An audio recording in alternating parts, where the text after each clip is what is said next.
আমার ইষ্ট প্রসঙ্গ করার জন্য আহ্বান জানাই শ্রদ্ধেয় ডক্টর অসীম ঘোষ দাদাকে। কেননা একটু ব্যস্ত মানুষ, ব্যস্ত ছিলাম, এখনো খুব ব্যস্ত আছি। তার মধ্যে দিয়েও মানে এই পবিত্র লিঙ্ক শর্মিষ্ঠা মা এত সুন্দরভাবে লিঙ্কটাকে চালাচ্ছেন এবং তার সঙ্গে যারা যুক্ত আছেন, আমি প্রত্যেকের মঙ্গল কামনা করি।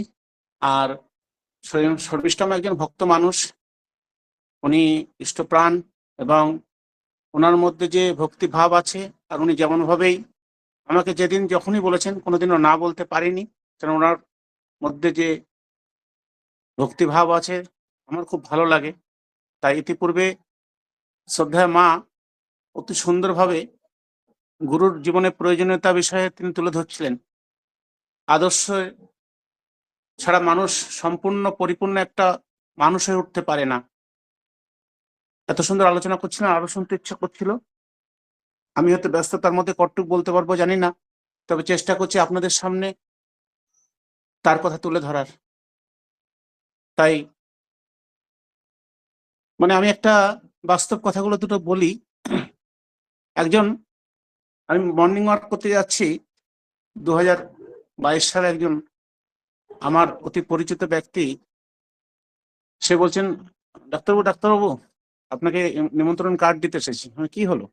বলছে আমি একটা শনি মন্দির মাথাতে করছি, আর সেখানে হরিনাম সংকীর্তন হবে, মেলা হবে, বিশাল অনুষ্ঠান, আপনি আসবেন? আমি বললাম হ্যাঁ নিশ্চয়ই যাব। তা কি কি ব্যাপার? তুমি শনি মন্দির করছো, পূজা কে করবে? বলছে না আমি করব। আর সেই মাথায় মন্দির হচ্ছে, আমি করবো। আমি সামনে তুমি যে ব্রয়লার মুরগি, দেশি মুরগি কাটতে, ভাজতে, বিক্রি করতে, সেসব করেও এটা করবে? তখন বলছে আগে না না, এসে বলছে আগে না না, আমি ওই ব্রয়লার মুরগি যে দোকান বা মাংস কষা ভাজার দোকান বা কাটার দোকানটা, সেটা আমার বড় ছেলে এবং বড় বৌমাকে আমি সমর্পণ করে দিয়েছি। এখন থেকে আমি শনি ভক্ত হয়ে গেলাম, আর ওই বেশভূষা ওইভাবেই আমি চলবো, কিন্তু আমার ছেলে বৌমাকে কিন্তু ব্যবসাটা দিয়ে দিলাম, ওরা করে খাক। তখন আমি একটু মুচকি হেসে তার দিকে তাকিয়ে বললাম, জীবনের ভালোটা কি মন্দটা কি জানো কি? তাই প্রভুর রাতুল চরণ বিনা সব যে ফাঁকি। ওই প্রভুকে না ধরলে জীবনের সব ফাঁকি হয়ে যায়।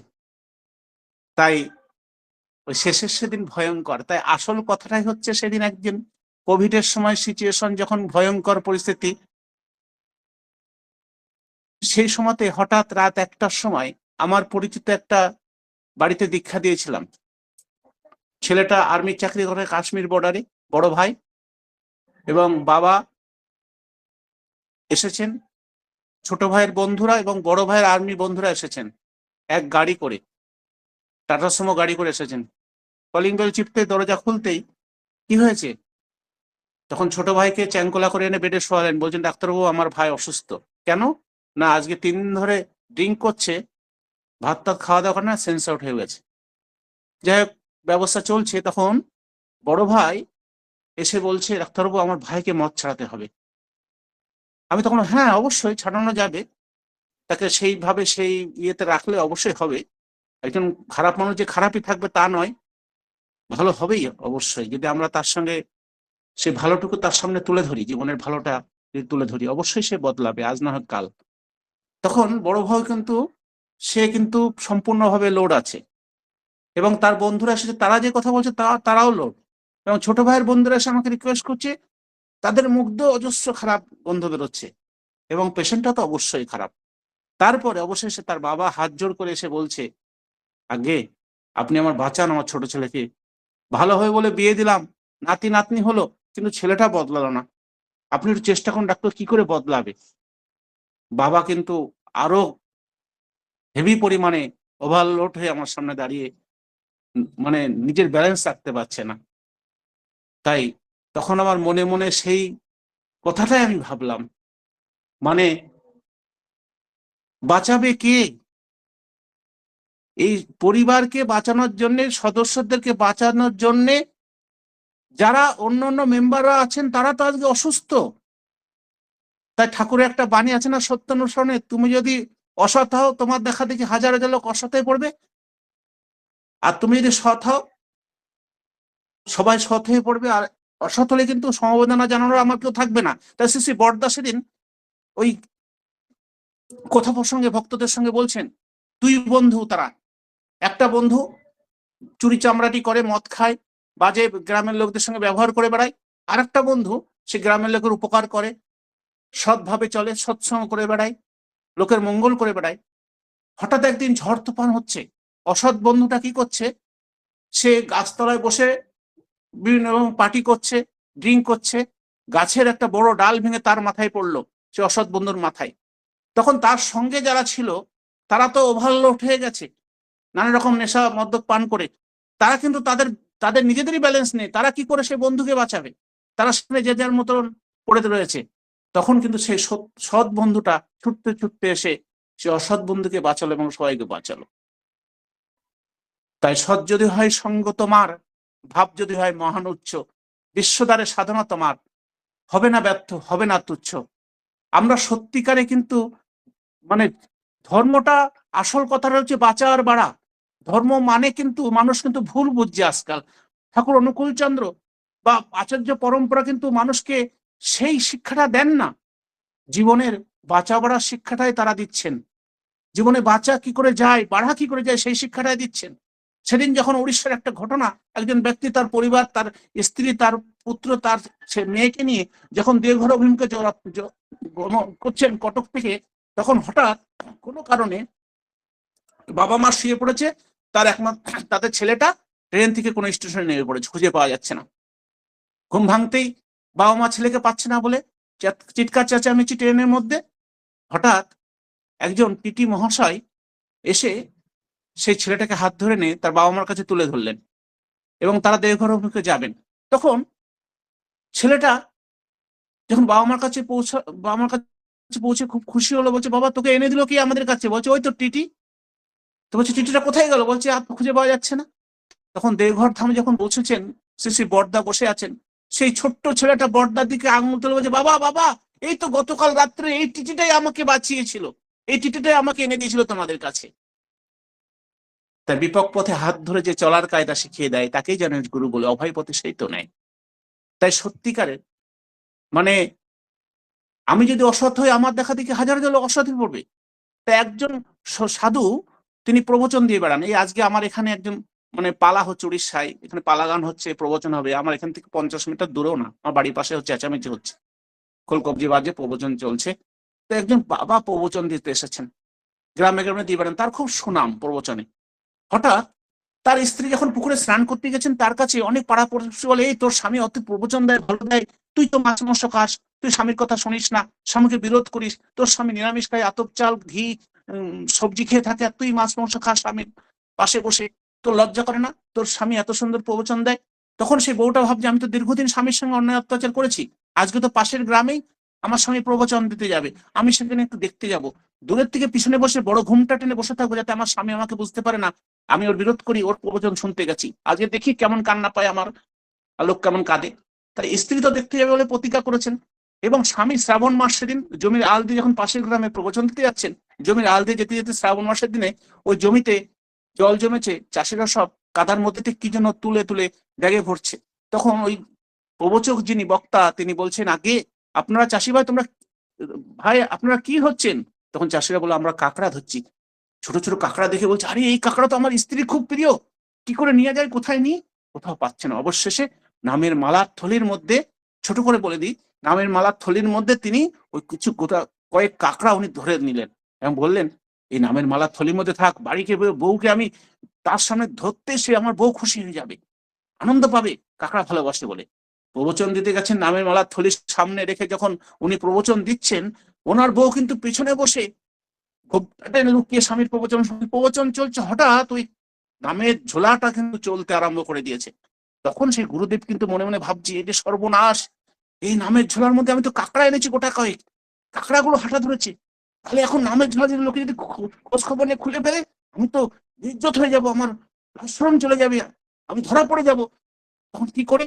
তখন সবাই বলছে, এই দেখো দেখো দেখো, গুরুদেবের নামের থলি তখন চলা আরম্ভ করে, হাঁটা আরম্ভ করেছে, আর নাম গুরুদেবের নামের এত মহত্ব, এত পাওয়ার ওনার। তখন গুরুদেব বলছেন, দেখো হে গোবিন্দ লীলা, নামের গুণে চলে মালা, তাই আজকে আমিও দেখেছি, আমার সম্মুখে থাকা, আপনারাও দেখছেন, পরিবার পরিবেশে খালি ব্যবসার জন্য, অর্থ ইনকামের জন্য ধর্মটাকে তারা তুলে ধরছেন পোশাক আশাকের মধ্যে, কিছু বক্তব্যের মধ্যে। তা ঠাকুর বললেন ধর্মের কথক সমাজে অনেক পাওয়া যায়, কিন্তু ধার্মিক হওয়া কিন্তু বড় মুশকিল। তাই আজকে সমাজে ধর্মের কথক হাজার হাজার ছড়িয়ে আছে। তারা আত্মসম্মান, আত্মপ্রতিষ্ঠার তরে, অর্থ রোজগারের তরে তারা প্রবচন দিয়ে মানুষকে হয়তো চোখের জল ফেলে। কিন্তু আমি দেখেছি ওই কিছুদিন আগে, 5-7 বছর আগে, আমার আমি যে এলাকায় থাকতাম, যে এলাকায় আমি বড় হয়েছি, সেই এলাকায় একটা বিশাল বড় কীর্তন হয় 7 দিন ব্যাপী। সেই কীর্তনের মাঠে আমি যখন আমার কমিটি, আমার শালারা থাকেন, তাদের কাছে যখন আমি শুনছি, দেখেছি যে একটু আগে যে প্রবচন দিচ্ছিলেন, 2 ঘন্টা ধরে প্রবচন দিয়ে লক্ষাধিক মানুষ যখন হাই স্কুলের মাঠে, ওই স্কুলের মাঠটা যখন হাহাও করে কাঁদছে, হরিবল হরিবল বলে বাতাসা ছড়াচ্ছেন, লক্ষাধিক মানুষ যখন চোখের জল মুছতে মুছতে আঁচল গুলো ভিজে যাচ্ছিল, হ্যাঁ, জামা ভিজে যাচ্ছে, সেই সমস্ত মানুষ যখন যার কথাতে তার যে প্রবচনে হাওয়া করে চোখের জল ফেলেছে, সেই ব্যক্তিটা কিন্তু অবশেষে সামান্য কয়েক টাকা কম হয়েছে বলে তাদের কমিটির লোকদের যাচ্ছে তাই করে ভাষা গালাগালি, অশ্লীল ভাষায় গালাগালি দিচ্ছে। তার মধ্যে কিন্তু আর সেই ধর্মটা থাকলো না। ওই নামাবলী, ওই ফতুয়া, ওই চিতা চৈতন্য খুলে দিয়ে জিন্স প্যান্ট টি শার্ট পরে সে কিন্তু বড় বাবু সেজে গেছে। আর কিন্তু ধার্মিক সাজা কিছুক্ষণে, 2 ঘন্টার জন্য তিনি অভিনয় করলেন। চরিত্রের মধ্যে তিনি এখনো ধর্মকে ঢুকাতে পারেননি। তিনি ওই বক্তব্যের মধ্যে দিয়ে ধর্মকে সীমিত করে রেখেছেন, পোশাক আশাকের মধ্যে দিয়ে। তাই সত্যিকারের ধার্মিক যে কে, আজকাল সমাজে কিন্তু আমরা ঢুকে যাই, আমরা ধার্মিককে চিনতে পারি না। একজন সাধু যখন বিশাল পোশাক আশাক পরে বড় বেড় দিয়ে আমার বাড়ির সামনে এসে দাঁড়ায়, তখন কিন্তু আমরা তাকে বড় সাধু বলে হয়তো আমরা তাকে ভিক্ষা দিই, তাকে বসতে দিই, তাকে আমরা কি, অবশেষে সাধু কিন্তু মা তোমার হাতটা দেখি বলে ওই যুবতী মেয়েটির প্রলোভনে পড়ে তার মধ্যে প্রেম, প্রীতি, ভালোবাসা জাগ্রত হয়ে যায়। তখন ওই লোকটা, সাধু লোকটা কিন্তু সেই যুবতী মায়ের বা নারীর হাতটা ধরে কে জানে আর কত কিছু করে ফেলে, আর বলে ফেলে তুমি খুব সুন্দর, আমি আবার সামনের সপ্তাহে আসবো তোমার বাড়িতে, তোমার সব গ্রহ দোষ কাটিয়ে দেবো, তোমার অমুক হবে তমুক হবে বলে তাকে মানে কাক চরিত্র দিয়ে তাকে তান্ত্রিক বিদ্যা তাকে বশীভূত করে তার সর্বস্ব লুটে নেয়। তাই আজকে আমরা সাবধান হব ওই ভণ্ড সাধুর থেকে। তাই জীবননাথ আজ এসেছে আমাদের দ্বারে, তিনি দুহাত মিলে আমাদেরকে আহ্বান করছেন, ইষ্ট তোমার দাঁড়িয়ে আছেন ওই জীবনভূমির পারে ও পারে, আপন করে নিয়ে রে তুই কর্ম আচার ব্যবহারে। ওই ধর্মটা আসলে হচ্ছে কর্ম আচার ব্যবহারের মধ্যে দিয়ে ফুটিয়ে তুলতে হবে। আমার ঠাকুর অনুকূলচন্দ্র কেমন, আমি তা বলবো না কাউকে, আমার চাল চলন ব্যবহার কথাবার্তার মধ্যে দিয়েই মানুষ বুঝতে পারবে। অসীমদা যদি এত ভালো হয়, তাহলে ঠাকুর তাহলে কত ভালো ছিল। তাই আমার ঠাকুর ভালো, আমি সবাইকে বলে বেড়াবো, অসীমদা কিন্তু ভালো নয়, আমি কিন্তু ভালো হলাম না। তাই ওই পূজনীয় অবিন্দা যে গানটা লিখেছিলেন যে তুমি যেমন করে চালাতে চাও আমি চলতে পারি না, তা সত্যিই তাই। তিনি আমাদেরকে যেমন করে চালাতে চান, আমরা কিন্তু চলি না। তাই আজকে আমরা চলা শিখেছি সে ব্রহ্মমার্গ প্রদর্শকম প্রেম ভক্তি বিনয়কম শান্তি স্বস্তি বিধায়কম আচার্যং প্রবরং নৈমি। ও জীবন্ত পুরুষোত্তম আচার্যের মধ্যে তিনি বিরাজমান সদা সর্বদা। তার চরিত্রে সম্পূর্ণভাবে ঠাকুর আমরা দর্শন করতে পারি, তিনি আমাদের ব্রহ্মমার্গ প্রদর্শকং।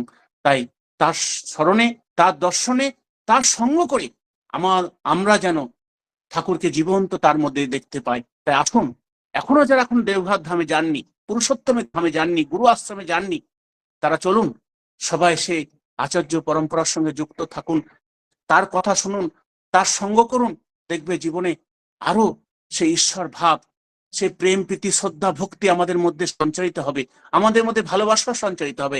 আজকে সত্যি কথা বলতে কি, আমি আমার স্ত্রীকে ভালোবাসি, স্ত্রী রাগ করেছে, তুমি আমাকে তো বাইরে বেড়ানো নিয়ে যাও, মুক্ত খাই, চলো তো 100% লাভ দেখতে হবে জিতের, 100% লাভ, ওই জিতের লাভটা আর ওই অমুকের লাভটা, আমি ফিল্মটা দেখি আমি বউকে ভালোবাসলাম, বাড়িতে এসে আমি জয়সেকে তাইসা।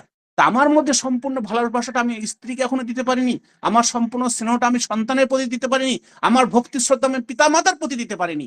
কিন্তু আমি লেকচার মারার সময়, আমি যাজনের সময় বা আমি প্রবচনের সময় কিন্তু অনেক বলে বসি পিতায় শ্রদ্ধা মায়ে টান, সেই ছেলে হয় সাম্যপান। মাতৃভক্তি অটুট যত সেই ছেলে হয়। কিন্তু অনেক কিছু বলি, কিন্তু আসলে কিন্তু আমি করি। তাই আজকাল ধর্মটাকে করতে হবে, ধর্মটাকে করতে হবে, করার মধ্যে দিয়ে ধর্মটাকে পরিস্ফুটিত করতে হবে। তবে আচার্যদেব খুশি হবেন, ইষ্ট পরিবার খুশি হবেন, আমার পরম দয়াল খুশি হবেন। স্বস্তি হবে হওয়াগুয়ান, ভয় নাই আর ভয় নাই, ইষ্টার্থে প্রাণ যে করেছে দান, ভয় নাই তার। একটু আগে মা বলছিলেন যে ওই পূজনীয় অবিন্দার কথা, তাহলে ভাবতে পারছেন পঞ্চম জেনারেশন পূজনীয় অবিন্দা এসেছেন। এই যে কোন ধর্ম সংস্থার মধ্যে এত যুবক দেখতে পাবেন না আপনারা, কোন ধর্ম সংস্থায় এত যুবক এবং যুবক নেই, এবং ট্যালেন্টেড সব যুবক, খালি যুবক হলে হবে না, ট্যালেন্টেড যুবক তারা, দেখাশোনো কথাবার্তায় সবাই যেন সুন্দর হয়ে উঠেছে, এক একজন দেবতা হয়ে উঠেছে সব যুবকগুলো। তাই আমরা সবাই, ঠাকুর যা চেয়েছেন, সবাই ছোট ছোট একটা অনুকূল হয়ে উঠবো, আমরা সবাই দেবতা হয়ে উঠবো। আমাদের ঘরে শান্তি স্বস্তি দেখে পড়োশিরা যেন বলে, ওই অমুক শর্মিষ্ঠা মায়ের মতন পরিবার আমরা কোথায় পাবো, ওই পিঙ্কি মায়ের মতন পরিবার কোথায় পাবো, ওই শুক্লা মায়ের মতন পরিবার আমরা কোথায় পাবো। আমাদের নিয়ে লোকে আলোচনা করবে, আর আমাদের ঠাকুর তখন খুশি হবেন। তাই একদিন হয়তো আমার বাড়ির সামনেও লাইন লাগবে, দাদা আমার ডেটটা লিখুন না, আমার বাড়িতে দীক্ষা কবে দিতে যাবেন, এমনও দিন আসবে। তাই আসুন না, সবাই মিলে আমরা তার হয়ে উঠি। আর যতদিন আমি you are for the Lord না হবো, আমি সো ফর আদার্স হতে পারবো না। আমাকে আগে you are for the Lord হতে হবে, তবে আমি সো ফর আদার্স হবো। আর আমি যদি সো ফর আদার্স হতে যাই, আমি নিজেকে প্রচার প্রসার করতে যাই, তবে কিন্তু আমি you are for the Lord হতে পারবো না। আগে তার হতে হবে। তার হওয়া মানে তার চরিত্রকে নিজের মধ্যে আপ্যায়ন করে, পরিপূরণ করে, আমার চরিত্রাগত করে তোলা। সবাইকে আমার জয়গুরু। সবাই ভালো থাকবেন, মঙ্গলে থাকবেন, সবাইকে জয়গুরু জানাই। দাদা জয়গুরু আরেকটু বলা যেত না? আমি ব্যস্ত আমার আছেন? একটু কোম্পানি এসেছে ভিজিট করতে, আগে হ্যাঁ আগে তারা আগে বাইরে wait করছে। জয়গুরু। জয়গুরু যান দাদা, জয়গুরু। খুব সুন্দর, অল্প কথার মধ্যেও অল্প সময় বললেন তো, খুব সুন্দর করে আলোচনা করলেন যে সৎ যদি হয় সঙ্গ তোমার, ভাব যদি হয় মহান উচ্চ, বিশ্বের দ্বারে আমাদের সাধনা ব্যর্থ হবে না। বিপাক পথে তিনি হাত ধরেন আমাদের গুরু। ধর্মের কথক অনেক হয়, কিন্তু ধার্মিক হয় বড় কঠিন। ধর্মকে কর্ম আচার ব্যবহারের মধ্যে দিয়ে ফুটিয়ে তুলতে হবে। আচার্যের মধ্যেই তিনি রেতের শরীরে বিদ্যমান, আর গুরুর আদেশ মেনে চলতে হবে, তার হতে হবে। তার যদি আমরা হতে পারি তাহলে আমরা সবার হব। খুব সুন্দর করে আপনি আলোচনা করলেন। আবারও আশায় থাকলাম একদিন পূর্ণ সময় দিয়ে আলোচনা করবেন, এই আশায় থাকলাম। পরমপিতা রাঙা রাতুল চরণে আপনার সার্বিক মঙ্গল প্রার্থনা করি দাদা। খুব ভালো থাকুন, সুস্থ থাকুন এবং পরমপিতাকে নিয়ে আনন্দে ভরপুর হয়ে থাকুন, এই কাতর প্রার্থনা দয়ালের রাঙা রাতুল চরণে। জয় গুরু দাদা।